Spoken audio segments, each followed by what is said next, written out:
ಕಾಡಲ್ಲಿ ಯಾರೂ ನೀರು ಹಾಕಲ್ಲ, ಯಾರೂ ಗೊಬ್ಬರ ಹಾಕಲ್ಲ. ಮತ್ತು ಅಲ್ಲಿ ಯಾರೂ ಬಿತ್ತನೆನೂ ಮಾಡಲ್ಲ. ಎಲ್ಲ ಸಹಜವಾಗಿ ಅಲ್ಲಿ ಹುಟ್ತಾ ಇರುತ್ತೆ, ಫಲ ಬರ್ತಾ ಇರುತ್ತೆ. ಅಲ್ಲಿ ನಿರಂತರವಾಗಿ ಆ ನೈಸರ್ಗಿಕ ಕ್ರಿಯೆಗಳು ನಿರಂತರವಾಗಿ ನಡೀತಾ ಹೋಗ್ತಾ ಇರ್ತವೆ. ಅದು ನೈಸರ್ಗಿಕ ಕ್ರಿಯೆ. ಅದನ್ನು ನಮ್ಮ ಕೃಷಿ ಭೂಮಿಗಳಲ್ಲಿ ನಾವು ತಂದುಕೊಡ್ಬೇಕು. ಉದಾಹರಣೆಗೆ ಮೈಕೋರೋಸಾ ಬ್ಯಾಕ್ಟೀರಿಯಾ, ಅಸ್ಟೋಬ್ಯಾಕ್ಟೀರಿಯಾ, ಈ ಥರದ ನೂರಾರು ಬ್ಯಾಕ್ಟೀರಿಯಾಗಳು ಮಣ್ಣಲ್ಲಿರ್ತವೆ. ಸಹಜವಾಗಿ ಕೊಡ್ತಾ ಹೋಗ್ತೀವಿ. ಈಗೇನಾಗಿದೆ, ಕೆಮಿಕಲ್ ಫಾರ್ಮಿಂಗಿಂದ ಅದಿಲ್ಲ, ಮೇಲಿಂದ ಸುರಿತೀವಿ. ಖರ್ಚು ಜಾಸ್ತಿ ಆಗ್ತಾ ಹೋಗುತ್ತೆ, ಮಣ್ಣು ಸುಸ್ಥಿರವಾಗಲ್ಲ, ರೋಗ ಸ್ಟಾರ್ಟ್ ಆಗುತ್ತೆ, ಸಸ್ಯವರ್ಗ ಇರಲ್ಲ, ನಾಶ ಮಾಡಿದ್ವಿ, ಕೀಟಗಳ ಅವಳಿ ಜಾಸ್ತಿ ಆಗುತ್ತೆ. ಹಾಗಾಗಿ ಕೀಟ ಮತ್ತು ರೋಗ ನಿಯಂತ್ರಣಕ್ಕಾಗಿ ನಾವು ಅನೇಕ ಸರ್ಕಸ್ಗಳನ್ನು ಮಾಡ್ತಾ ದುಡ್ಡನ್ನು ವ್ಯಯ ಮಾಡ್ತಾಯಿದ್ವಿ. ಇದು ಯಾರೂ ಹೇಳಲ್ಲ. ಇಲ್ಲೇನಾಗಿದೆ, ಈ ವ್ಯವಸ್ಥೆ, ಈ ಕೃಷಿ ವಿಜ್ಞಾನ ಯಾರ ಕೈಯಲ್ಲಿ ಸಿಕ್ಕಿದೆ ಅಂತಂದರೆ ಕಾರ್ಪೊರೇಟ್ ವ್ಯವಸ್ಥೆ. ಈ ಔಷಧಿ ಮತ್ತು ಗೊಬ್ಬರನ ಉತ್ಪಾದನೆ ಮಾಡ್ತಾರಂತಲ್ಲ, ಅಂತರ ಕೈಯಲ್ಲಿ ಸಿಕ್ಕಿರೋದ್ರಿಂದ ಇವತ್ತು ನಾವು ಹೊಸದನ್ನು ಏನೂ ಕಲಿಸೋಕ್ಕಾಗ್ತಾ ಇಲ್ಲ. 277 ppm ಇರಬೇಕಾದಂಥ ಕಾರ್ಬನ್ ಡೈಆಕ್ಸೈಡ್ ಪ್ರಮಾಣ ಇವತ್ತು ವಾತಾವರಣದಲ್ಲಿ 486 ppm ಆಗಿದೆ. ಡಬಲ್ ಆಯಿತು. ಇನ್ನು ಕೇವಲ 10% ಏನಾದ್ರು ಜಾಸ್ತಿ ಆಯಿತು ಅಂತಂದರೆ ದೊಡ್ಡ ಅನಾಹುತ ಕಾದಿದೆ. ಇವತ್ತು ರೆಸಾರ್ಟ್ ಮಾಡಿ ಅಥವಾ ಹೋಮ್ ಸ್ಟೇ ಮಾಡಿ ರೋಡ್ ಮಾಡಿದ್ಕಲ್ಲ ಮಣ್ಣು ಕುಸಿತಾ ಇರೋದು. ಯಾವಾಗ ಸಿಲ್ವರ್ ಬೆಳೆದ್ರು ಮಣ್ಣಿನ ಕಣಗಳು ಗ್ರಿಪ್ಪಾಗಿ ಇಟ್ಕೊಂತ ಇಲ್ಲ, ಆಗ ಮಣ್ಣಿನೊಳಗೆ ನೀರು ಹೋಗ್ಬಿಟ್ಟು ಮಣ್ಣು ಕುಸಿತಾ ಇರೋದು. ಈ ಪ್ರಜ್ಞೆ ಯಾರಿಗೂ ಇಲ್ಲ. ಇವತ್ತು ಕೃಷಿ ವಿಶ್ವವಿದ್ಯಾನಿಲಯಗಳು ಏನು ಮಾಡ್ತಿದ್ದಾರೆ, ಇದ್ರ ಬಗ್ಗೆ ಅಧ್ಯಯನ ಮಾಡಬೇಕು. ಯಾರು ಮಾಡ್ತಿದ್ದಾರೆ? ಪರಿಸರಾಸಕ್ತರು ಏನು ಮಾಡ್ತಿದ್ದಾರೆ? Hi everyone, thank you very much. ಇವತ್ತಿಗೆ 5ನೇ ಎಪಿಸೋಡ್ ನಾವು ಕಂಪ್ಲೀಟ್ ಮಾಡ್ತಾ ಇದ್ದೀವಿ. ಇವತ್ತಿನ ಗೆಸ್ಟ್ ಬಂದುಬಿಟ್ಟು ವೆರಿ ಯೂನಿಕ್ ಅಂತ ಹೇಳ್ಬೋದು. ಯಾಕೆ ಅಂತಂದರೆ ಇವ್ರು ಬಂದುಬಿಟ್ಟು ಕಂಪ್ಲೀಟ್ ನ್ಯಾಚುರಲ್ ಫಾರ್ಮಿಂಗ್ ಮಾಡ್ತಾ ಇದ್ದಾರೆ. ನೀವು ಫಾರ್ಮಿಂಗಲ್ಲಿ ನೋಡ್ತಾ ಇರ್ಬೋದು, ಈಗ ಆರ್ಗ್ಯಾನಿಕ್ ಫಾರ್ಮಿಂಗ್ ಇದೆ, ನ್ಯಾಚುರಲ್ ಫಾರ್ಮಿಂಗ್ ಇದೆ, ಮತ್ತು ಇಂಟಿಗ್ರೇಟಿವ್ ಫಾರ್ಮಿಂಗ್ ಇದೆ, ಮತ್ತು ಕೆಮಿಕಲ್ ಫಾರ್ಮಿಂಗ್ ಇದೆ. ಇವರು 100% ಆಲ್ಮೋಸ್ಟ್ 15 ಇಯರ್ಸಿಂದ ನ್ಯಾಚುರಲ್ ಫಾರ್ಮಿಂಗ್ ಮಾಡ್ತಾ ಇದ್ದಾರೆ. ಮತ್ತು ನಾವೀಗ ನಾವು ತಿಳ್ಕೊಬೋದು ಇದರಿಂದ ಅಂತ, ಏನು ನ್ಯಾಚುರಲ್ ಫಾರ್ಮಿಂಗ್, ಏನು ಆರ್ಗ್ಯಾನಿಕ್ ಫಾರ್ಮಿಂಗ್, ಏನು ಇಂಟಿಗ್ರೇಟಿವ್ ಫಾರ್ಮಿಂಗ್, ಏನು ಕೆಮಿಕಲ್ ಫಾರ್ಮಿಂಗ್ ಅಂತ. ಬನ್ನಿ, ಅಮೇಜಿಂಗ್ ಆಗಿರುತ್ತೆ. ನಾನಂತೂ ಫುಲ್ ಎಕ್ಸೈಟ್ಮೆಂಟಲ್ಲಿದ್ದೀನಿ. ಬನ್ನಿ ವೆಲ್ಕಮ್ ಮಾಡೋಣ ನಮ್ಮ ಗೆಸ್ಟ್ನ, ಚಂದ್ರಶೇಖರ್ ನಾರಾಯಣಪುರ ಅವ್ರನ್ನ. ಹಾಯ್ ಸರ್, ಹೆಂಗಿದ್ದೀರಾ? ತುಂಬ ಖುಷಿ ಆಯಿತು ನಿನ್ನ ಫಸ್ಟ್ ಆಫ್ ಆಲ್ ನಾನು ನಿನ್ನ ಮೀಟ್ ಮಾಡಿದ್ದು 3 ವರ್ಷ ಹಿಂದೆ. ನಾನು ಬಂದ್ಬಿಟ್ಟು ಯಾಕೆ ಅಂತಂದರೆ ನನಗೆ ಅದು ಹೊಸ ಟಾಪಿಕ್ ಇತ್ತು, ಅದು ನ್ಯಾಚುರಲ್ ಫಾರ್ಮಿಂಗ್ ಅಂತ. ಯಾಕೆಂತಂದರೆ ನಾವು ಆರ್ಗ್ಯಾನಿಕ್ ಫಾರ್ಮಿಂಗ್ ಸಖತ್ ನೋಡಿದ್ದೀವಿ, ಆದರೆ ನ್ಯಾಚುರಲ್ ಫಾರ್ಮಿಂಗ್ ನಮ್ಗೆ ನೋಡಿರಲಿಲ್ಲ. ಇವತ್ತು ನಾವೇನು ಅಂತಂದರೆ ಬರೀ ನಾವು ಎಲ್ಲರಿಗೂ ನ್ಯಾಚುರಲ್ ಫಾರ್ಮಿಂಗ್ ಏನು, ಮತ್ತು ಇಂಟಿಗ್ರೇಟಿವ್ ಫಾರ್ಮಿಂಗ್ ಏನು, ಮತ್ತು ಆರ್ಗ್ಯಾನಿಕ್ ಫಾರ್ಮಿಂಗ್ ಏನು, ಮತ್ತು ಕೆಮಿಕಲ್ ಫಾರ್ಮಿಂಗ್ ಏನು ಅಂತ ಬಗ್ಗೆ, ಮತ್ತು ಅಡ್ವಾಂಟೇಜಸ್ಸು ಡಿಸ್ಅಡ್ವಾಂಟೇಜಸ್ಸು, ನಾವು ಯಾವ ಥರ ನೆಕ್ಸ್ಟು ಕ್ರಾಪ್ ಮೇಲೆ ಮೇಯ್ನ್ ಏನು ಅಂತ ನಾವು ಏನು ಮಾಡಿದ್ರು ನಾವು ಲಾಸ್ಟಿಗೆ ನೋಡ್ತಾ ಇರೋದು ಕ್ರಾಪು ಮತ್ತು ಪ್ರೈಸು ಮತ್ತು ಲೈಫ್ ಸ್ಟೈಲು ಹೆಂಗಿರುತ್ತೆ ಅಂತ, ಅದ್ರ ಬಗ್ಗೆ ಡಿಸ್ಕಸ್ ಮಾಡೋಣ. ಮತ್ತು ಸರ್ ಹೆಂಗಿದೆ, ಚೆನ್ನಾಗಿದ್ದೀರಲ್ಲ? ಆರಾಮಿದ್ದೀವಿ. ಸ್ಟಾರ್ಟ್ ಮಾಡೋಣ ಪಾಡ್ಕಾಸ್ಟ್ ನಾವು. ಓಕೆ ಸರ್, ಫಸ್ಟ್ ಕ್ವಶನ್ ನಂದು ಏನು ಅಂತಂದರೆ, ನೀವು ನ್ಯಾಚುರಲ್ ಫಾರ್ಮಿಂಗ್ ಬರೋಕ್ಕೆ ಪ್ರೇರಣೆ ಯಾರು ಸರ್? ಅಂದರೆ ಯಾರು ಇನ್ಸ್ಪೈರ್ ಯಾರು ಮಾಡಿದ್ದು ನಿಮ್ಮನ್ನ? ಅಂದರೆ ನನಗೆ ಪೂರ್ಣಚಂದ್ರ ತೇಜಸ್ವಿ ಅವರೇ ಪ್ರಥಮ ಗುರುಗಳು ನನಗೆ ನ್ಯಾಚುರಲ್ ಫಾರ್ಮಿಂಗ್ ಬರೋದಕ್ಕೆ. ಕಾರಣ ಏನು ಅಂತಂದರೆ, ಪುಕೋಕೋ ಅವ್ರದನ್ನು ಅವರ ಥಾಟ್ಸ್ನೆಲ್ಲ ಲಂಕೇಶ್ ಪತ್ರಿಕೆಯಲ್ಲಿ ಅಂಕಣ ಬರಿತಾ ಇದ್ರು. ಅವಾಗಲೇ ನಾವು ದನ ಕಾಯ್ತಾ ಆ ಲಂಕೇಶ್ ಪತ್ರಿಕೆ ಓದುವಾಗ ಮಾಡಿದರೆ ಈ ಥರದ ಫಾರ್ಮಿಂಗ್ ಮಾಡಿದ್ರೆ ಒಳ್ಳೆಯದು, ಇದು ನಿಸರ್ಗಕ್ಕೂ ಒಳ್ಳೆಯದು, ಇನ್ನು ಯಾವುದೇ ಥರದ ಹೊರೆ ರೈತನಿಗಾಗಲ್ಲ, ಈ ಕಾರಣಕ್ಕಾಗಿ ಇದೇ ಕೃಷಿ ಮಾಡಬೇಕು ಅಂತ ನನ್ನ ಮನಸ್ಸಿನಲ್ಲಿತ್ತು. ಆ ಕಾರಣಕ್ಕಾಗಿ ನಾನು ಸಹಜ ಕೃಷಿಗೆ ಬರೋದಕ್ಕೆ ತೇಜಸ್ವಿನೇ ಕಾರಣ. ಹೌದಾ ಸರ್? ಎಷ್ಟೋ ಜನಕ್ಕೆ ಒಂದು ಕನ್ಫ್ಯೂಷನ್ ಇದೆ, ಆರ್ಗ್ಯಾನಿಕ್ ಫಾರ್ಮಿಂಗ್ ಅಂದ್ರೇನು, ನ್ಯಾಚುರಲ್ ಫಾರ್ಮಿಂಗ್ ಅಂದ್ರೇನು? ಅಂದರೆ ಆರ್ಗ್ಯಾನಿಕ್ ಫಾರ್ಮಿಂಗ್ ಅಂತಂದರೆ ಕೆಮಿಕಲ್ ಫಾರ್ಮಿಂಗಲ್ಲಿ ನಾವು ಹೇಗೆ ಮೇಲಿಂದ ಸುರಿತೀವಿ ಅದೇ ವ್ಯವಸ್ಥೆ ಇದರಲ್ಲಿ ಸಾವಯವ ಕೃಷಿನಲ್ಲೂ ಇದೆ. ಆರ್ಗ್ಯಾನಿಕ್ ಫಾರ್ಮಿಂಗ್ನಲ್ಲಿ ಅಲ್ಲಿ ಕೆಮಿಕಲ್ನ ಪೋಷಕಾಂಶಗಳನ್ನು ಸುರಿದ್ರೆ, ಇಲ್ಲಿ ಸಾವಯವದ ಪೋಷಕಾಂಶಗಳನ್ನು ಸುರಿತೀವಿ. ಅದು ನಿರಂತರತೆ ಇರುತ್ತೆ. ಯಾವುದೇ ಒಂದು ಬೆಳೆ ಅದರ ಲೈಫ್ ಲಾಂಗ್ ಅದಕ್ಕೆ ಆಗ್ತಾನೆ ಹೋಗಬೇಕು. ಮತ್ತು ತೋಟಗಾರಿಕಾ ಬೆಳೆಗಳಿಗೆ ಪ್ರತಿ ವರ್ಷ ನ್ಯೂಟ್ರಿಯೆಂಟ್ಸ್ನ ಕೊಡ್ತಾನೆ ಹೋಗಬೇಕು. ಹಾಗಾಗಿ ಸಹಜ ಕೃಷಿ ಅದು ಡಿಫ್ರೆಂಟು. ನ್ಯಾಚುರಲ್ ಸಹಜ ಕೃಷಿ ಅಥವಾ ನೈಸರ್ಗಿಕ ಕೃಷಿ ಅದು ಡಿಫ್ರೆಂಟ್ ಆಗುತ್ತೆ. ಆದರೆ ಇಲ್ಲಿ ಆರ್ಗ್ಯಾನಿಕ್ಕು ಮತ್ತು ಕೆಮಿಕಲ್ ಇದೆಯಲ್ಲ, ಅದೆರಡು ಒಂದೇ. ಒಂದರಲ್ಲಿ ವಿಷ ಹಾಕ್ತೀವಿ, ಒಂದರಲ್ಲಿ ವಿಷ ಹಾಕಲ್ಲ, ಅಷ್ಟೇ. ಸೇಮ್ ಆರ್ಗ್ಯಾನಿಕ್ ಫಾರ್ಮಿಂಗು, ಸಾರಿ ನ್ಯಾಚುರಲ್ ಫಾರ್ಮಿಂಗ್ ಅಂತಂದರೆ ನಿಸರ್ಗಕ್ಕೆ ಎಲ್ಲದನ್ನು ಬಿಟ್ಕೊಡೋ ಅಂಥ ಕ್ರಿಯೆ ಅದು. ಹೇಗೆ ಅಂತಂದರೆ, ಒಂದು ನೈಸರ್ಗಿಕ ಕ್ರಿಯೆನ ಅಲ್ಲಿ ಮೊದಲು ಸೃಷ್ಟಿ ಮಾಡಬೇಕು. ಉದಾಹರಣೆಗೆ ನಮಗೆ ಕಾಡಿದೆ, ಕಾಡಿನ ಕಲ್ಪನೆನ ನಾವು ಗಮನಕ್ಕೆ ತಗೊಂಡಾಗ ಕಾಡಲ್ಲಿ ಯಾರೂ ನೀರು ಹಾಕಲ್ಲ, ಯಾರೂ ಗೊಬ್ಬರ ಹಾಕಲ್ಲ, ಮತ್ತು ಅಲ್ಲಿ ಯಾರೂ ಬಿತ್ತನೆನೂ ಮಾಡಲ್ಲ. ಎಲ್ಲ ಸಹಜವಾಗಿ ಅಲ್ಲಿ ಹುಟ್ತಾ ಇರುತ್ತೆ, ಫಲ ಬರ್ತಾ ಇರುತ್ತೆ. ಅಲ್ಲಿ ನಿರಂತರವಾಗಿ ಆ ನೈಸರ್ಗಿಕ ಕ್ರಿಯೆಗಳು ನಿರಂತರವಾಗಿ ನಡೀತಾ ಹೋಗ್ತಾ ಇರ್ತವೆ. ಅದು ನೈಸರ್ಗಿಕ ಕ್ರಿಯೆ. ಅದನ್ನು ನಮ್ಮ ಕೃಷಿ ಭೂಮಿಗಳಲ್ಲಿ ನಾವು ತಂದು ಕೊಡಬೇಕು. ಕೃಷಿ ಭೂಮಿನೆಲ್ಲದನ್ನು ತಂದು ಕೊಟ್ಟಾಗ ಏನಾಗುತ್ತೆ ಅಂತಂದರೆ, ಒಂದು ಈ ಉದಾಹರಣೆಗೆ ಒಂದು ಸಸ್ಯಕ್ಕೆ ಬೇಕಾದಂಥ ಎಲ್ಲ ಪೋಷಕಾಂಶಗಳು ನೈಸರ್ಗಿಕವಾಗಿ ಸಿಗ್ತಾ ಇದೆ ಅಂತ ಗೊತ್ತಾದಾಗ ಅದು ಸಹಜವಾಗಿ ಅದರ ಅನ್ನನ ಅದು ಕೇಳಿ ಪಡಿತಾ ಹೋಗುತ್ತೆ. ನಾವಿಲ್ಲಿ ಡಿಸ್ಟರ್ಬ್ ಮಾಡಿದ್ದೀವಿ. ಈಗಾಗಲೇ ನಾವು ಅಗ್ರಿಕಲ್ಚರ್ ಹೆಸರಲ್ಲಿ ನಾವು ಕೆಮಿಕಲ್ ಅಗ್ರಿಕಲ್ಚರ್ ಇರ್ಬೋದು ಅಥವಾ ಆರ್ಗ್ಯಾನಿಕ್ ಅಗ್ರಿಕಲ್ಚರಲ್ಲಿ ಇರ್ಬೋದು, ನಾವು ಇಡೀ ವ್ಯವಸ್ಥೆನ ಡಿಸ್ಟರ್ಬ್ ಮಾಡಿದ್ದೀವಿ. ಆ ಡಿಸ್ಟರ್ಬ್ ಮಾಡಿರೋದ್ರಿಂದ ಏನಾಗಿದೆ ಅಂತಂದರೆ, ಸಹಜವಾಗಿ ಒಂದು ಗಿಡಕ್ಕೆ ಏನು ಆಹಾರ ಬೇಕೋ ಅದನ್ನು ನೇರವಾಗಿ ಅದೇ ತಗೊಳ್ಳೋಂಥ ಕ್ರಿಯೆ ಸ್ಥಗಿತವಾಗಿ ಹೋಗಿದೆ. ಆ ಕಾರಣಕ್ಕಾಗಿ ಇಲ್ಲಿ ಸಹಜ ಕೃಷಿ ಡಿಫ್ರೆಂಟೇ, ನೈಸರ್ಗಿಕ ಕೃಷಿ ಸಹಜ ಕೃಷಿ ಅದು ಡಿಫ್ರೆಂಟೇ. ಆದರೆ ಈ ವ್ಯವಸ್ಥೆನ ನಾವು ಕಲ್ಪಿಸ್ಕೊಡೋದಿದೆಯಲ್ಲ, ಅದು ನಮಗೆ ಬಹಳ ಮುಖ್ಯವಾಗ್ತಾ ಹೋಗುತ್ತೆ. ಅದಕ್ಕೆ ನಮಗೆ ಬೇಸ್ ಯಾರು ಅಂತಂದರೆ ಪುಕೋಕೋ ಅವರು. ಜಪಾನಿನ ಪುಕೋಕೋ ನಮಗೆ 36 ವರ್ಷದಿಂದನೇ ಅದನ್ನು ನ್ಯಾಚುರಲ್ ಫಾರ್ಮಿಂಗ್ನ ಇಡೀ ಪ್ರಪಂಚಕ್ಕೆ ಕಲಿಸ್ಕೊಟ್ಟರೆ ಅವರು. ಆಮೇಲೆ ನಂತರ ಭಾರತದಲ್ಲಿ ಸುಭಾಷ್ ಪಾಳೇಕರ್ ನೈಸರ್ಗಿಕ ಕೃಷಿನ ಈ ಭಾರತದ ಹವಾಗುಣಕ್ಕೆ ಹೇಗೆ ಮಾಡ್ಬೋದು ಅಂತೇಳಿ ಅವ್ರ ಮೆಥಡನ್ನೇ ಇಲ್ಲಿ ಸ್ವಲ್ಪ ಮಾಡಿಫಿಕೇಷನ್ ಮಾಡಿ ಮತ್ತು ಈ ವಾತಾವರಣಕ್ಕೆ ಅನುಗುಣವಾದಂಥ ಕೃಷಿನ ಹೇಗೆ ರೂಪಿಸ್ಕೋಬೇಕು ಅಂತೇಳಿ ಕಲಿಸ್ಕೊಟ್ಟಂಥವರು ಸುಭಾಷ್ ಪಾಳೇಕರ್. ಆ ಕಾರಣಕ್ಕಾಗಿ ನಮಗೆ ನೈಸರ್ಗಿಕ ಕೃಷಿನ ಆಳವಾಗಿ ಅಧ್ಯಯನ ಮಾಡಿದಂಥವ್ರಿಗೆ ಏನಾಗುತ್ತೆ ಅಂತಂದರೆ, ಆ ಎರಡೂ ಕೃಷಿ ಮೆಥಡ್ಗಳು ಡಿಫ್ರೆಂಟಾಗಿ ಕಾಣುತ್ತೆ ಮತ್ತು ಅದು ತಾತ್ಕಾಲಿಕ ಕೃಷಿ ಅಂತ ಕಾಣುತ್ತೆ ಮತ್ತು ಸಸ್ಟೈನಬಲ್ ಅಲ್ಲ ಅಂತ ಗೊತ್ತಾಗುತ್ತೆ. ಹಾಗಾಗಿ ನೈಸರ್ಗಿಕ ಕೃಷಿಯ ಅಷ್ಟು ಮೆಥಡ್ಸ್ನ ಏನಾದ್ರು ಅರ್ಥ ಮಾಡ್ಕೊಂಡ್ರೆ ಬಹುತೇಕ ಎಲ್ಲರೂ ಸಹಜ ಕೃಷಿಗೆ ಎಲ್ಲರೂ ಮರಳ್ತಾರೆ. ಅದ್ರ ಮಹತ್ವ ಅವ್ರಿಗೆ ಗೊತ್ತಾಗುತ್ತೆ. ಹಾಗಾಗಿ ಅರಿವು ಮೂಡಿಸೋಂಥ ಕೆಲಸ ಈಗ ಆಗಬೇಕಾಗಿದೆ. ಹೌದಾ ಸರ್, ನೀವು ಎಷ್ಟು ಎಕರೆನ ನೀವು ಆರ್ಗ್ಯಾನಿಕ್ ಫಾರ್ಮಿಂಗ್ ನ್ಯಾಚುರಲ್ ಫಾರ್ಮಿಂಗ್ ಮಾಡಿದ್ದೀರಾ? ನಾನು ಬಿಗಿನಿಂಗಲ್ಲಿ 12 ಎಕರೆ ನಾನೇನು ಜಮೀನು ಖರೀದಿ ಮಾಡಿದೆ, ಆ 12 ಎಕರೆನೂ ನಾನು ಪ್ರಥಮ ದಿನದಿಂದನೇ ಅದನ್ನು ನ್ಯಾಚುರಲ್ ಫಾರ್ಮಿಂಗಿಗೆ ಕನ್ವರ್ಷನ್ ಮಾಡ್ತಾ ಬಂದಿದ್ದು. ಅದಕ್ಕೆ ಈಗ ಒಂದು ಉದಾಹರಣೆಗೆ ಅಂತಂದರೆ, ಈಗ ನಾನು ಬದಲಾವಣೆ ಮಾಡಿದ್ದೀನಿ ಅಂತಂದರೆ ಯಾರಿಗೂ ಗೊತ್ತಾಗಲ್ಲ. ಅದಕ್ಕೆ ಡಾಕ್ಯುಮೆಂಟೇಷನ್ನ ನಾವು ಮಾಡ್ತಾ ಹೋಗಬೇಕು. ಆ ಮಣ್ಣಿನ ಗುಣಲಕ್ಷಣಗಳು ಹೇಗಿತ್ತು ನಾನು ಈ ಜಮೀನು ಖರೀದಿ ಮಾಡಿದಾಗ ಅದೆಲ್ಲದನ್ನು ಮಾಡೋದಕ್ಕಾಗಿ ನಾನು ಸಾಯಿಲ್ ಟೆಸ್ಟ್ ಮಾಡಿಸಿದೆ. ಪ್ರಾರಂಭದಲ್ಲಿ ಒಂದಿಷ್ಟು ಫೋಟೋಗ್ರಫೀಸ್ನ ರೆಡಿ ಮಾಡಿ ಇಟ್ಕೊಂಡೆ. ಆ ಮಣ್ಣಿನ ಲಕ್ಷಣಗಳು ಹೇಗಿದೆ, ಕಲ್ಲರು, ಅದೆಲ್ಲದನ್ನು ಡಾಕ್ಯುಮೆಂಟೇಷನ್ ಮಾಡ್ಕೊಂಡು ನಾನು ನೈಸರ್ಗಿಕ ಕೃಷಿಗೆ ಕನ್ವರ್ಷನ್ನಿಗೆ ನಾನು ತಗೊಂಡ ಮೇಲೆ ಹಂತವಾಗಿ, ಅಂದರೆ ಉದಾಹರಣೆಗೆ ನಾವು ನೈಸರ್ಗಿಕ ಕೃಷಿ ನಾವು ಪ್ರಾರಂಭ ಮಾಡ್ತೀವಿ ಅಂತಂದರೆ 4 ಸ್ಟೆಪ್ಸ್ ವೆರಿ ಇಂಪಾರ್ಟೆಂಟು ನೈಸರ್ಗಿಕ ಕೃಷಿಗೆ. ಒಂದು ಬೀಜಾಮೃತ, ಅಂದರೆ ಯಾವುದೋ ಒಂದು ಹೊಸ ಬೀಜ ಹಾಕುವಾಗ ಬೀಜೋಪಚಾರ ಮಾಡಿದರೆ ಆ ಬೀಜ ಪರಿಪೂರ್ಣವಾಗಿ ಅದ್ರ ಜರ್ಮಿನೇಷನ್ ಚೆನ್ನಾಗಾಗುತ್ತೆ ಮತ್ತು ಅದು ಹುಟ್ಟಿನಿಂದ ಬೆಳವಣಿಗೆ ತನಕನೂ ಅದು ಒಳ್ಳೆ ಆರೋಗ್ಯವಾಗಿ ಬರುತ್ತೆ ಅನ್ನೋ ಕಾರಣಕ್ಕಾಗಿ ಆ ಬೀಜಾಮೃತ ಮಾಡಬೇಕು. ಅದು ಒಂದು ಮೆಥಡ್ಡು. ಇನ್ನು ಸೆಕೆಂಡ್ ಸ್ಟೆಪ್ಪು ಜೀವಾಮೃತ ಕೊಡೋಂಥದ್ದು. ಜೀವಾಮೃತ ಅಂದರೆ ಏನು ಅಂತಂದರೆ, ಸಾಯಿಲಲ್ಲೇ ಇದ್ದಂಥ ಜೀವಾಣುಗಳನ್ನ ರೀಫಿಲ್ ಮಾಡೋಂಥ ಕ್ರಿಯೆ. ಮಣ್ಣಲ್ಲಿ ಸಹಜವಾಗಿತ್ತು 105ಕ್ಕೂ ಹೆಚ್ಚು ಜಾತಿ ಜೀವಾಣುಗಳು ಮಣ್ಣಲ್ಲಿದ್ದು, ಕೆಮಿಕಲ್ ಫಾರ್ಮಿಂಗ್ ಮಾಡ್ತಾ ಮಾಡ್ತಾ ಅವೆಲ್ಲವೂ ನಾಶವಾಗೋದು. ಅದಕ್ಕೆ ಸಹಜ ಕೃಷಿ ಅಥವಾ ನೈಸರ್ಗಿಕ ಕೃಷಿನಲ್ಲಿ ಸಗಣಿನಲ್ಲಿರೋಂಥ ಜೀವಾಣುಗಳನ್ನ ರಿಫಿಲ್ ಮಾಡೋಂಥ ಕ್ರಿಯೆಗೆ ಅದು ಜೀವಾಮೃತ ಅಂತ ಹೇಳ್ತೀವಿ. ಒಂದು ಉದಾಹರಣೆಗೆ ಜೀವಾಮೃತದ್ದು ನಾನು ಪೂರ್ಣ ಪ್ರಮಾಣದಲ್ಲಿ ವಿವರಣೆ ಕೊಡಬೇಕು ಅಂತಂದರೆ, ಒಂದು ದೇಶೀಯ ಹಸುವಿನ ಸಗಣಿನಲ್ಲಿ ಈ 105 ಜಾತಿ ಜೀವಾಣುಗಳು ಸೃಷ್ಟಿ ಆಗ್ತವೆ.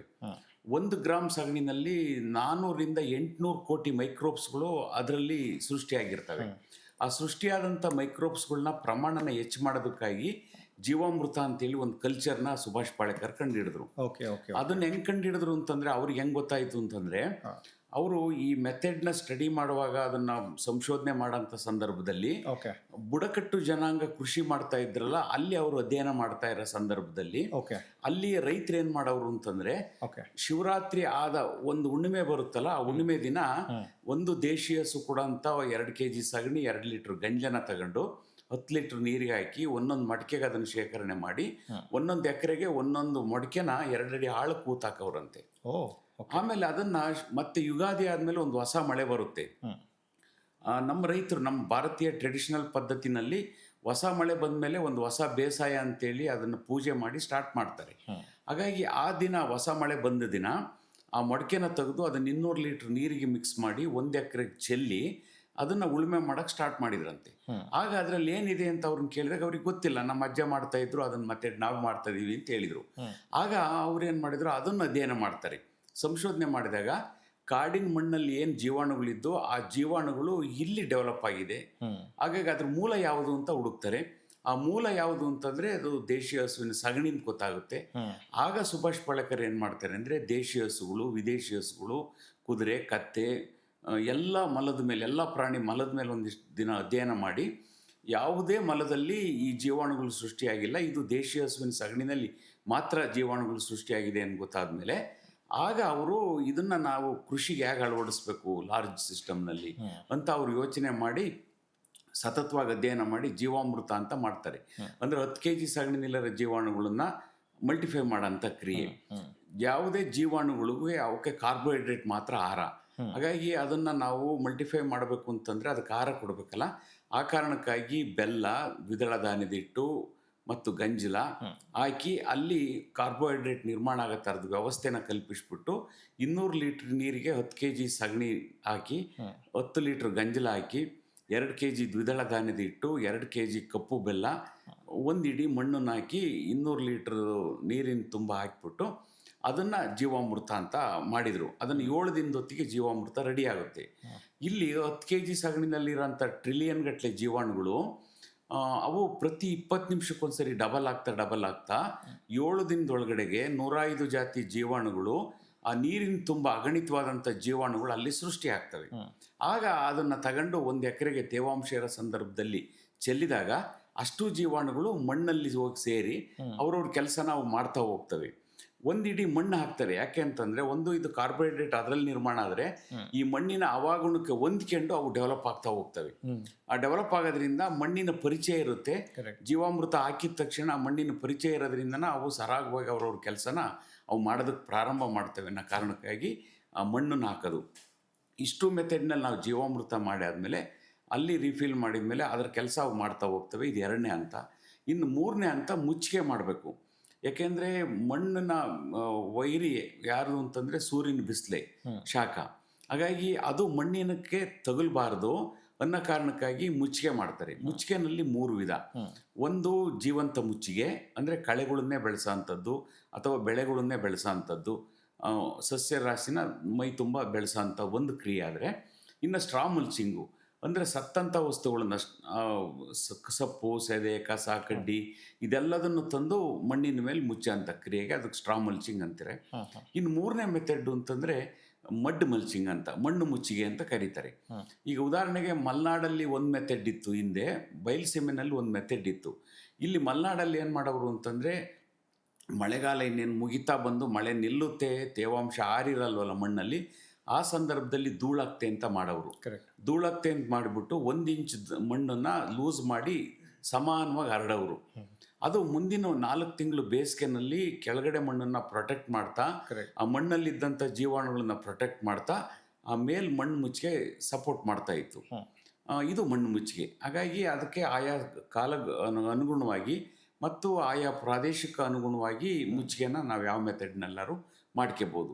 ಈ 3 ವಿಧದ ಮುಚ್ಚಿಗೆಗಳು ಮಾಡಿದರೆ ಕೆಳಗಡೆ ಮಣ್ಣಲ್ಲಿ ಏನು ವಾಸ ಮಾಡ್ತಾವಲ್ಲ ಆ ಜೀವಾಣುಗಳ ರಕ್ಷಣೆ ಒಂದು ಕಡೆ ಆದರೆ, ಸೂರ್ಯನ ತಾಪಮಾನ ನೇರವಾಗಿ ಈ ಜೀವಾಣುಗಳಿಗೆ ಬೀಳ್ದಂಗೆ ಕೆಳಗಡೆ ಮಣ್ಣು ತೇವಾಂಶಯುಕ್ತವಾಗಿ ಅದಿರೋದಕ್ಕೆ ಅದು ಮೇಲ್ಮಣ್ಣು ಕಾಪಾಡ್ತಾ ಇತ್ತು, ಈ ಮುಚ್ಚಿಗೆ ಕಾಪಾಡ್ತಾ ಇತ್ತು. ಆ ಕಾರಣಕ್ಕಾಗಿ ಮುಚ್ಚಿಗೆ ಮಾಡ್ತಾರೆ.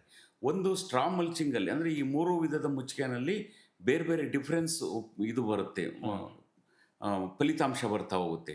ಈಗ ಉದಾಹರಣೆ ಸ್ಟ್ರಾ ಮಲ್ಚಿಂಗಲ್ಲಿ ಏನಾಗುತ್ತೆ ಅಂತಂದರೆ, ನಾವು ಸ್ಟ್ರಾ ಮಲ್ಚಿಂಗ್ ಮಾಡಿದರೆ ಏನು ಒಂದು ಬೆನಿಫಿಟ್ ಅಂತಂದರೆ ಆ ಪ್ರದೇಶದಲ್ಲಿ ಬೆಳೆಯೋಂಥ ಅಷ್ಟು ಸಸ್ಯರಾಶಿಗಳು ಬೆಳೆಯುತ್ತೆ. ಆ ಡೈವರ್ಸಿಟಿ ಕ್ರಿಯೇಟ್ ಆಯಿತು ಅಂತಂದರೆ ನಮಗೆ ಮುಂದಿನ ಎಲ್ಲ ಕ್ರಿಯೆಗಳಿಗೂ ಅದು ನೆರವಾಗ್ತಾ ಹೋಗುತ್ತೆ. ಹಾಗಾಗಿ ಡೈವರ್ಸಿಟಿ ಇಂಪಾರ್ಟೆಂಟು. ಆ ಡೈವರ್ಸಿಟಿ ನಿರ್ಮಾಣ ಆಗಿ ಅಲ್ಲಿ ಅನೇಕ ಜಾತಿಯ ಹುಲ್ಲು, ಎಲೆ ಕಳೆಗಳು, ಗೆಡ್ಡೆ ಕಳೆಗಳು ಸೃಷ್ಟಿಯಾದವು ಅಂತಂದರೆ ಅಲ್ಲಿ ಏಕದಳದ ಕಳೆಗಳು ಎಲ್ಲವೂ ಹುಲ್ಲಿನ ಕಳೆಗಳು, ದ್ವಿದಳ ಧಾನ್ಯದ ಕಳೆಗಳೆಲ್ಲವೂ ಎಲೆ ಕಳೆಗಳು. ಈ ಎಲೆ ಕಳೆ ಮತ್ತು ಹುಲ್ಲಿನ ಕಳೆ ಆದಾಗ ಇಲ್ಲಿ CN ರೇಷಿಯೋ ಮಣ್ಣಲ್ಲಿ ಜಾಸ್ತಿ ಆಗ್ತಾ ಹೋಗುತ್ತೆ. CN ರೇಷಿಯೋ ಜಾಸ್ತಿ ಆದಂಗೆ ಏನಾಗುತ್ತೆ ಅಂದರೆ ಮಣ್ಣಲ್ಲಿ ಹ್ಯೂಮಸ್ ಪ್ರಮಾಣ ಹೆಚ್ಚಾಗ್ತಾ ಹೋಗುತ್ತೆ. ಆ ಹ್ಯೂಮಸ್ ಹೆಚ್ಚಾದರೆ ಆ ಮಣ್ಣಿನಲ್ಲಿ ಬೆಳೆಯುವಂಥ ಅಷ್ಟು ಜೀವರಾಶಿಗಳು, ಸಸ್ಯರಾಶಿಗಳು ಇವೆರಡನ್ನೂ ಆರೋಗ್ಯನ ಆ ಹ್ಯೂಮಸ್ಸು ಮಾನಿಟರ್ ಮಾಡ್ತಾ ಹೋಗುತ್ತೆ. ಹಾಗಾಗಿ ಇಡೀ ವಾತಾವರಣ ಆರೋಗ್ಯವಾಗಿರೋದಕ್ಕೆ ಆ ಹ್ಯೂಮಸ್ಸು ಕೆಲಸ ಮಾಡ್ತಾ ಹೋಗುತ್ತೆ. ಇದು ಒಂದು ಮೆಥಡ್. ಆದರೆ ಇನ್ನೆರಡನೇ ಮೆಥಡ್ ಹೆಂಗೆ ಅಂತಂದರೆ, ಅದು ತನ್ನ ದೇಹ ಪೋಷಣೆಗೆ ಪ್ರತಿನಿತ್ಯ ದ್ಯುತಿಸಂಶ್ಲೇಷಣೆ ಕ್ರಿಯೆ ಹಂತದಲ್ಲಿ ಅಲ್ಲಿ ಅದು ಮಣ್ಣಲ್ಲಿರೋಂಥ ನೀರು, ವಾತಾವರಣದಲ್ಲಿರೋಂಥ ಕಾರ್ಬನ್ನನ್ನು ಹೀರ್ಕೊಂಡು ಕಾರ್ಬೋಹೈಡ್ರೇಟ್ನ ನಿರ್ಮಾಣ ಮಾಡ್ಕೊಳ್ಳುತ್ತೆ. ಅದು ತನ್ನ ದೇಹ ಪೋಷಣೆಗೆ 60 ಭಾಗನ ಬಳಸ್ಕೊಂಡು ಇನ್ನು 40 ಭಾಗನ ಬೇರಿನ ಮೂಲಕವಾಗಿ ಮಣ್ಣಿಗೆ ಸ್ಪ್ರೆಡ್ ಮಾಡ್ತಾ ಹೋಗುತ್ತೆ ಇದು ಕಳೆ. ಹಾಗಾಗಿ ಮಣ್ಣಲ್ಲಿರೋಂಥ ಜೀವಾಣುಗಳಿಗೆ ಅದು ಆಹಾರವಾಗ್ತಾ ಅಲ್ಲಿ ಜೀವಾಣುಗಳು ಡೆವಲಪ್ ಆಗೋದಕ್ಕೆ ಅಲ್ಲಿ ಆಸ್ಪದ ಆಗುತ್ತೆ. ಆ ಕಾರಣಕ್ಕಾಗಿ ವೆರಿ ಇಂಪಾರ್ಟೆಂಟು ನಮಗೆ 2 ಮುಚ್ಚಿಗೆಗಳಿಗಿಂತ 3 ಮುಚ್ಚಿಗೆಗಳಲ್ಲಿ 2 ಮುಚ್ಚಿಗೆಗಳಿಗಿಂತ ನಮಗೆ ಲೈವ್ ಮಲ್ಚಿಂಗ್ ವೆರಿ ಇಂಪಾರ್ಟೆಂಟು ಮತ್ತು ಅದು ಹೆಚ್ಚು ಪರಿಣಾಮ ಬೀರುತ್ತೆ. ಇದು ಒಂದು. ಹಾಗಾಗಿ ಇನ್ನು ನಮಗೆ ಸ್ಟ್ರಾ ಮಲ್ಚಿಂಗಲ್ಲಿ ಏನು ಫಲಿತಾಂಶ ಸಿಗುತ್ತೆ ಅಷ್ಟು ಫಲಿತಾಂಶ ನಮಗೆ ಲೈವ್ ಮಲ್ಚಿಂಗಲ್ಲೇ ಸಿಗ್ತೋಗುತ್ತೆ. ಯಾಕೆಂದರೆ ಒಂದು ಸಸ್ಯದ ಅವಧಿ ಒಂದು 6 ತಿಂಗಳು 3 ತಿಂಗಳು ಇರುತ್ತೆ. ಹಾಗಾಗಿ ಅದು ಹುಟ್ಟಿದ ಮೇಲೆ ಸಾಯುತ್ತೆ, ಸತ್ತು ಕೆಳಗೆ ಬೀಳುತ್ತೆ. ಕೆಳಗೆ ಬಿದ್ದಾಗ ಬಯೋಮಾಸ್ ಕ್ರಿಯೇಟ್ ಆಗುತ್ತೆ. ಆ ಬಯೋಮಾಸೇ ಆರ್ಗ್ಯಾನಿಕ್ ಕಾರ್ಬನ್ನ ಕನ್ವರ್ಟ್ ಆಗುತ್ತೆ. ಹಾಗಾಗಿ ಮಣ್ಣಲ್ಲಿ ಯಾವಾಗ ಆರ್ಗ್ಯಾನಿಕ್ ಕಾರ್ಬನ್ ಪ್ರಮಾಣ ಹೆಚ್ಚಾಗ್ತಾ ಹೋಯಿತು ಅಂತಂದರೆ ಆ ಮಣ್ಣಿನ ಮೇಲ್ಮೈಯಲ್ಲಿ ಇರೋಂಥ ನೀರಿನ ಪ್ರಮಾಣನ ಶೇಖರಣೆ ಮಾಡೋಂಥ ಶಕ್ತಿ, ಆಮೇಲೆ ಅಲ್ಲಿ ಪೋಷಕಾಂಶಗಳು ವೃದ್ಧಿಯಾಗೋಂಥ ಶಕ್ತಿನ ಈ ಮಲ್ಚಿಂಗು ಮಾಡ್ತಾ ಹೋಗಿ ಆ ಬಯೋಮಾಸು ಆ ಕೆಲಸನ ಮಾಡ್ತಾ ಹೋಗಿ ಆರ್ಗ್ಯಾನಿಕ್ ಕಾರ್ಬನ್ನು ಅಷ್ಟನ್ನು ಕಂಟ್ರೋಲಿಗೆ ತಗೊಳುತ್ತೆ, ಇಡೀ ವಾತಾವರಣನ ಕಂಟ್ರೋಲಿಗೆ ತಗೊಳುತ್ತೆ. ಹಾಗಾಗಿ ಇದು ಒಂದು ಈ ಕೃಷಿ ಮೆಥಡ್ಗಳು ಬರೀ ಮನುಷ್ಯನ ಉಪಯೋಗಕ್ಕಷ್ಟೇ ಅಲ್ಲ ಇರೋದು, ಇದು ಇಡೀ ಭೂಮಂಡಲದಲ್ಲಿ ವಾಸ ಮಾಡೋಂಥ ಅಷ್ಟು ಜೀವರಾಶಿಗಳಿಗೆ, ಸಸ್ಯರಾಶಿಗಳಿಗೆ ಸಂರಕ್ಷಣೆ ಕೊಡೋಂಥ ಕ್ರಿಯೆ. ಹಾಗಾಗಿ ಕೃಷಿ ಅದರ ಒಂದು ಭಾಗ. ಆ ಒಂದು ಭಾಗನೇ ಇಡೀ ವಿಶ್ವದ ಎಲ್ಲ ವಾತಾವರಣನ ಹಾಳು ಮಾಡೋದಕ್ಕೆ ಈ ಒಂದು ಭಾಗ ಎಫೆಕ್ಟ್ ಆಗಿದೆ ಇವತ್ತು. ಹಾಗಾಗಿ ಅದು ತಪ್ಪಬೇಕಾಗಿದೆ. ತಪ್ಪಿದರೆ ನಮ್ಮ ಉಳಿವು ಇದೆ, ಇಲ್ಲಾನು ಇಲ್ಲ. ಸರ್, ಈಗ ನಾನು ರೆಗ್ಯುಲರ್ ಆಗಿ ಏನು ಅಂತಂದರೆ ನನ್ನ ಫ್ರೆಂಡ್ಸ್ ಜೊತೆ ಡಿಸ್ಕಸ್ ಮಾಡ್ತಾ ಇರ್ತೀನಿ. ಯಾಕೆ ಅಂತಂದರೆ ಕಮರ್ಷಿಯಲ್ ಕ್ರಾಪ್ ಬೆಳಿಬೇಕಾದ್ರೆ ಆರ್ಗ್ಯಾನಿಕ್ ಹೋದರೆ ಸಿಕ್ಕಾಪಟ್ಟೆ ಕ್ರಾಪಲ್ಲಿ ನಿಮಗೆ ಡ್ರಾಸ್ಟಿಕ್ ಡೌನ್ಫಾಲ್ ಕಾಣುತ್ತೆ ಅಂತಾರೆ. ಯಾಕೆಂತಾರೆ ಕಮರ್ಷಿಯಲ್ ಕ್ರಾಪಿಗೆ ನಾವು ಬೆಳೀತಿರೋದು ಕಾಫಿ, ಅಡಿಕೆ, ಮೆಣಸು. ಈಗ ಕಾಫಿಲಿ ಆರ್ಗ್ಯಾನಿಕಲಿ ಭಾರಿ ಟಫ್ ಇದೆ ಮಾಡೋಕ್ಕೆ. ಅಡಿಕೆ ಆದರೆ ನೀವು ಹಾಕೋ ಏನು ಆರ್ಗ್ಯಾನಿಕ್ ಹಾಕ್ತೀರ, ಕಾಂಪೋಸ್ಟ್ ಹಾಕ್ತೀರಾ, ಅದು ಶಕ್ತಿಲಿ ಅಡಿಕೆ ಬಂದುಬಿಡುತ್ತೆ. ಮೆಣಸು ಅಷ್ಟೇ, ಸ್ವಲ್ಪ ಆರ್ಗ್ಯಾನಿಕಲ್ಲಿ ನೀವು ಮೇಂಟೈನ್ ಮಾಡಿದ್ರು ನಿಮಗೆ ರೂಟ್ ರಾಟ್ ಆಗಲಿ ಇಲ್ಲ ರೂಟ್ ಫಂಗಸ್ ಬಂದರೆ ಅದು ಕಷ್ಟ. ಅದನ್ನ ಹೆಂಗೆ ಮೇಂಟೈನ್ ಮಾಡೋದು? ಮತ್ತು ಏನು ಹೇಳ್ತಾರೆ ಅಂತ, ನೀವು ಆರ್ಗ್ಯಾನಿಕ್ನ ನೀವು ಕರೆಕ್ಟಾಗಿ ನೀವು ಪ್ರೊಸೆಸ್ ಮಾಡ್ಕೊಂಡ್ರೆ ನಿಮ್ದು ಡ್ರಾಸ್ಟಿಕ್ ಒಂದು 45 ಬ್ಯಾಗ್ಸ್ 40 ಬ್ಯಾಗ್ಸ್ ಚೆರಿ ಬರ್ತಾಯಿದ್ರೆ ಡೌನ್ಫಾಲ್ ಅಟ್ಲೀಸ್ಟ್ ಏನಿಲ್ಲ ಅಂತಂದ್ರೂ 70% ಡೌನ್ಫಾಲ್ ಆಗುತ್ತೆ ಅಂತಾರೆ. ಅದು ನಿಜಾನಾ? ಇಲ್ಲ, ಅದೆಲ್ಲ ಸುಳ್ಳು ಸರ್. ಒಂದು ಈ ಥರದ ಆರೋಪ ಮಾಡುವಾಗ ಒಂದು ಪ್ರಾಯೋಗಿಕವಾದಂಥ ಒಂದು ಪೇಪರ್ ನಮ್ಮ ಹತ್ರ ಇರಬೇಕು. ಅದಿಲ್ಲದಲೇ ನಾವು ಮಾತಾಡ್ತೀವಿ. ಇಲ್ಲಿ ಮಾತಾಡೋದಕ್ಕೆ ಕಾರಣ ಏನು ಅಂತಂದರೆ, ಒಂದು ಆರ್ಗ್ಯಾನಿಕ್ಕಿಗೋ ಅಥವಾ ನ್ಯಾಚುರಲ್ ಸಿಸ್ಟಮಿಗೆ ರೈತ ಕನ್ವರ್ಷನ್ ಆಗಬೇಕು ಅಂತಂದರೆ ಅದು ಅಷ್ಟು ಸುಲಭ ಇಲ್ಲ ಇವತ್ತಿನ ಕಾಲದಲ್ಲಿ. ಯಾಕೆಂತಂದ್ರೆ ಈ ಮಾಡ್ರೇಷನ್ ಏನು ಇವತ್ತೀಗ ಜನಗಳಿಗೆ ಒಂದು ಲೈಫ್ ಸ್ಟೈಲ್ ಏನು ಚೇಂಜ್ ಆಗಿದೆ, ಆ ಚೇಂಜ್ ಆಗಿರೋಂಥ ವಾತಾವರಣದಲ್ಲಿ ಯಾರೂ ಕಷ್ಟಪಡೋದಕ್ಕೆ ತಯಾರಿಲ್ಲ. ನಾವು ಆರ್ಗ್ಯಾನಿಕ್ಕು ಅಥವಾ ನ್ಯಾಚುರಲ್ ಫಾರ್ಮಿಂಗ್ ನಾವು ಹೋಗ್ತೀವಿ ಅಂತಂದರೆ ನಮಗೆ ಕೃಷಿಗೆ ಬೇಕಾದಂಥ ಎಲ್ಲ ಪರಿಪೂರ್ಣವಾದಂಥ ವ್ಯವಸ್ಥೆ ನಮಗೆ ಬೇಕು. ಯಾಕೆಂತಂದರೆ ನಾವು ನ್ಯಾಚುರಲ್ ಫಾರ್ಮಿಂಗ್ ಮಾಡ್ತೀವಿ ಅಂತಂದರೆ ಅದು ಗೋವು ಆಧಾರಿತವಾದಂಥ ಕೃಷಿ. ಪ್ರಾರಂಭದಲ್ಲಿ ನಮಗೆ ಗೋವುಗಳನ್ನ ಸಾಕಬೇಕು. ಇವತ್ತು ಯಾರಿಗೆ ವ್ಯವಧಾನ ಇದೆ? ಇಲ್ಲ, ಯಾರಿಗೂ ಇಲ್ಲ. ಎಲ್ಲ ಸ್ಪೀಡ್ ಲೈಫು. ಹಾಗಾಗಿ ಎಲ್ಲದೂ ಇನ್ಸ್ಟೆಂಟ್, ಎಲ್ಲ ನಮಗೆ ತಕ್ಷಣಕ್ಕೆ ಸಿಗಬೇಕು. ಈ ಥರದ ಮನಸ್ಥಿತಿ ಸೃಷ್ಟಿಯಾಗಿರುವಾಗ ನ್ಯಾಚುರಲ್ ಫಾರ್ಮಿಂಗ್ನ ಕನ್ವರ್ಷನ್ ಪೀರಿಯಡ್ಗೆ 3 ವರ್ಷವೂ ಕಾಯುವಷ್ಟು ವ್ಯವಧಾನ ನಮಗಿಲ್ಲ ಅಂತಾದಾಗ ಇದು ಸಹಜವಾಗಿ ವ್ಯಾಪಕವಾಗಿ ಇದು ಕಷ್ಟ ಅನ್ನೋ ಭಾವನೆನೇ ಎಲ್ಲ ಕಡೆ ಸೃಷ್ಟಿಯಾಗಿದೆ. ಹಾಗಾಗಿ ಇವತ್ತೊಂದು 5% ಕೃಷಿಕರು ಸಹಜ ಕೃಷಿ ಅಥವಾ ನೈಸರ್ಗಿಕ ಕೃಷಿ ಮಾಡ್ತಾ ಇದ್ದಾರೆ. ಮಾಡ್ತಾ ಇರೋಂಥವ್ರು ಯಾಕೆ ಸಸ್ಟೈನಬಲ್ ಆಗಿ ಬದುಕಿದ್ದಾರೆ ಅವರು ಅಂತಂದರೆ, ಆ 3 ವರ್ಷ ಬಿಗಿನಿಂಗ್ ಇಯರ್ ಏನಿದೆ ಅದನ್ನು ಪರಿಪೂರ್ಣವಾಗಿ ಅಲ್ಲಿ ಮಣ್ಣಿಗೆ ಕೊಟ್ಟರೆ, ಅದನ್ನು ಆ ಮಣ್ಣಿಗೆ ಅದನ್ನು ಪರಿಪೂರ್ಣತೆ ಕೊಟ್ಟಾಗ ಸಹಜವಾಗಿ ಸಹಜ ಕ್ರಿಯೆಗಳಲ್ಲಿ ನಡೆಯೋದಕ್ಕೆ ಪ್ರಾರಂಭ ಆಗ್ತವೆ. ಆ ನ್ಯಾಚುರಲ್ ಕ್ಲೈಮೇಟಲ್ಲಿ ಕ್ರಿಯೇಟ್ ಆಯಿತು ಒಮ್ಮೆ ಅಂತಂದರೆ ಲೈಫ್ ಲಾಂಗ್ ಅದು ಕಂಟಿನ್ಯೂ ಆಗ್ತಾ ಇರುತ್ತೆ. ಹಾಗಾಗಿ ನಮ್ಮ ಹಸ್ತಕ್ಷೇಪ ಏನೂ ಇರಲ್ಲ. ಅದಕ್ಕೆ ನಮಗೆ ಒಂದು ಬೇಕು ಅಂತಂದರೆ, ಒಂದು ಅದು ಮಕ್ಕಿ ಆಗೋಗ್ಬಿಟ್ಟಿದೆ, ಬಾಯಿಂದ ಬಾಯಿಗೆ ಅದು ಕಷ್ಟ ಕಷ್ಟ ಅಂತೇಳಿ ಎಲ್ರಿಗೂ ಕಷ್ಟ ಅನ್ನೋ ಸ್ಥಿತಿ ಬಂದೋಗಿದೆ. ಆದರೆ ಅವರು ಒಂದು ಈಗ ನಾನು ಕೃಷಿಯಿಂದನೇ ಬದುಕ್ತಿದ್ದೀನಿ ಅಂತಂದರೆ ನನಗೊಂದು ಬದ್ಧತೆ ಬೇಕಾಗುತ್ತೆ. ಆ ಬದ್ಧತೆ ಇಲ್ಲದೆ ಇದ್ದರೆ ನಾನು ಯಾವ ವೃತ್ತಿನಲ್ಲಿ ಹೆಂಗೆ ನಾನು ಮುಂದುವರಿಯೋಕ್ಕೆ ಸಾಧ್ಯ ಅಥವಾ ಸಕ್ಸಸ್ ಆಗೋದಕ್ಕೆ ಹೆಂಗೆ ಸಾಧ್ಯತೆ ಆಗುತ್ತೆ? ಹಾಗಾಗಿ ನನಗೆ ಬದ್ಧತೆ ಇಟ್ಕೊಂಡು ಪರಿಪೂರ್ಣವಾದಂಥ ಆ ವ್ಯವಸ್ಥೆಯ ಪರಿಪೂರ್ಣತೆನ ನಾನು ಅರ್ಥ ಮಾಡ್ಕೋಬೇಕು. ಅರ್ಥ ಮಾಡ್ಕೊಂಡು ಅಲ್ಲಿ ಇಂಪ್ಲಿಮೆಂಟೇಷನ್ ಮಾಡಿದೆ ಅಂತಂದ್ರೆ ನಾನು ಸಕ್ಸಸ್ ಆಗ್ತೀನಿ. ಇಲ್ಲ ಕಷ್ಟ ಅಂತೇಳಿ ನಾನು ಅದನ್ನು ಬಿಡ್ತಾ ಹೋದರೆ ಮುಂದಿನ ಬದುಕು ನಮಗೆ ಇನ್ನೂ ಕಷ್ಟವಾಗ್ತಾ ಹೋಗುತ್ತೆ.